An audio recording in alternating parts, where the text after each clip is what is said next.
Bonjour du Parlement européen à Strasbourg. Nous sommes en direct ici à le siège du Parlement en France à Strasbourg par la première séance de la conférence de l'avenir de l'Europe. Aujourd'hui, nous sommes en direct avec deux députés de Renew Europe. Nous sommes ici avec M. Pascal Durand. Bonjour monsieur. Bonjour. Qui vient de la France et avec Madame Maite Pagazaurtundúa de l'Espagne. Madame, bonjour. Bonjour. Première question, pourquoi vous avez décidé de participer de ces plénières séances ici à Strasbourg? Monsieur Durand.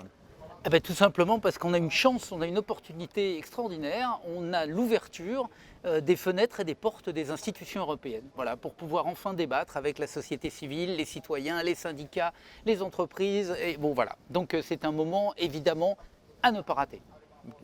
Madame? Je rêvais pendant des années d'avoir la possibilité de faire la réflexion ensemble à l'avenir de manière stratégique. Sur quel sujet allez-vous vous concentrer? Moi, je suis coordinateur du groupe Renew, porte-parole du groupe Renew sur les questions institutionnelles, de démocratie. Il est logique qu'on essaye de rester là où on a le plus de compétences. Donc la question démocratique, la question du fonctionnement de l'Europe, pour moi, est très importante. Bon, la citoyenneté européenne est l'histoire d'un succès, mais le costume est devenu trop petit et on doit faire, à mon avis, un statut.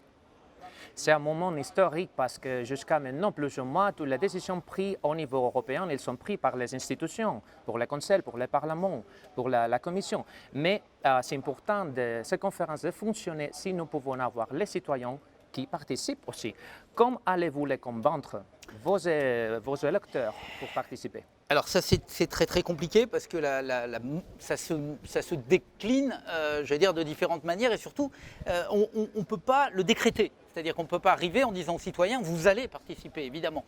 Donc c'est à nous d'être imaginatifs, d'être ouverts, de dialoguer, de saisir toutes les occasions pour le faire.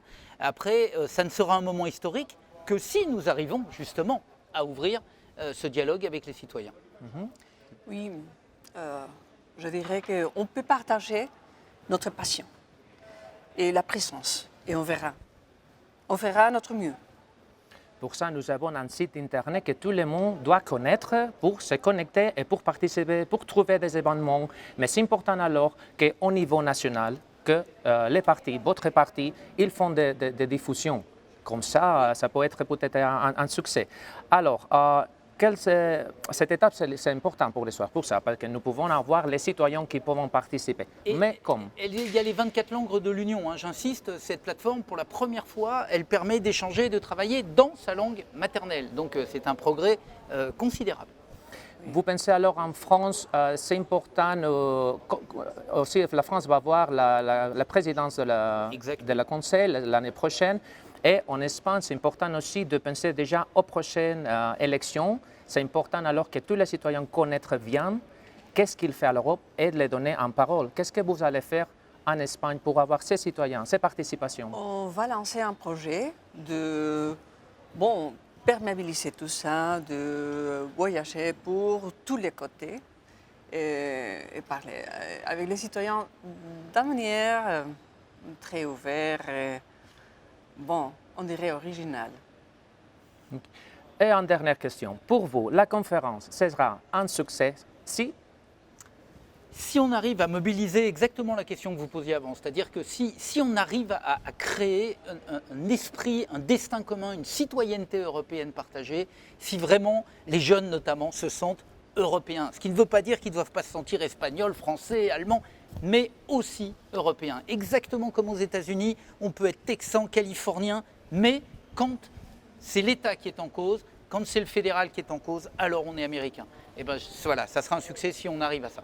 Et Madame Pagazaurtundúa? Oui, comme Pascal l'a dit, si nous tous nous engageons sans crainte, avec rigueur, avec la force, le cœur et l'envie.